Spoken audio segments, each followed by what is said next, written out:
ഈ ചൂടുകാലത്ത് നമ്മുടെ മക്കൾക്ക് ഡീഹൈഡ്രേഷൻ വരാതിരിക്കാൻ എന്തൊക്കെ ചെയ്യാമെന്ന് നോക്കിയാൽ കുട്ടികളുടെ കാര്യത്തിൽ ഡീഹൈഡ്രേഷൻ വരാതിരിക്കാൻ നാം പ്രത്യേകം ശ്രദ്ധിക്കണം. പ്രത്യേകിച്ച് അമിതമായ അളവിൽ ഛർദിയോ മറ്റ് വയറിളക്കം പോലുള്ള ബുദ്ധിമുട്ടുകൾ അവർക്കുണ്ടെങ്കിൽ ഡീഹൈഡ്രേഷൻ ഉണ്ടാവാനുള്ള ചാൻസ് വളരെ കൂടുതലാണ്. അതും ഈ ചൂടുകാലത്താവുമ്പോൾ ഡബിൾ എഫക്റ്റ് ആവും. എന്തൊക്കെ ലക്ഷണങ്ങളാണെന്ന് നോക്കും. ഉണങ്ങിയ വായും ചുണ്ടും, കുഴിഞ്ഞ കണ്ണുകൾ, ഡാർക്ക് മഞ്ഞ നിറത്തിലുള്ള മൂത്രം, വെറ്റ് നാപ്പികളുടെ എണ്ണം വളരെ കുറവാണെങ്കിൽ മുതലായ ലക്ഷണങ്ങൾ ഉണ്ടെങ്കിൽ പ്രത്യേകം ശ്രദ്ധിക്കണം. ഒരുപക്ഷെ ഡീഹൈഡ്രേഷൻ ആയേക്കാം.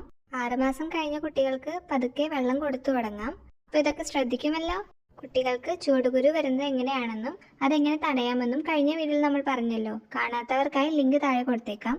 അപ്പോൾ ഇതുപോലുള്ള യൂസ്ഫുൾ ടിപ്സിനായിട്ട് ഈ അക്കൗണ്ട് ഫോളോ ചെയ്യൂ. നിങ്ങളുടെ പ്രിയപ്പെട്ടവർക്ക് അയച്ചു കൊടുക്കൂ. കുട്ടികൾക്കും മുതിർന്നവർക്കും ഡീഹൈഡ്രേഷൻ വരാൻ വളരെയധികം ചാൻസ് ഉള്ള സമയമാണ്. അതുകൊണ്ട് പ്രത്യേകം ശ്രദ്ധിക്കുക. ഡീഹൈഡ്രേഷൻ സിമ്പിളായി ടെസ്റ്റ് ചെയ്യാനുള്ള വീഡിയോ കണ്ടല്ലോ. കാണാത്തവർക്ക് ലിങ്ക് താഴെ കൊടുത്തേക്കാം.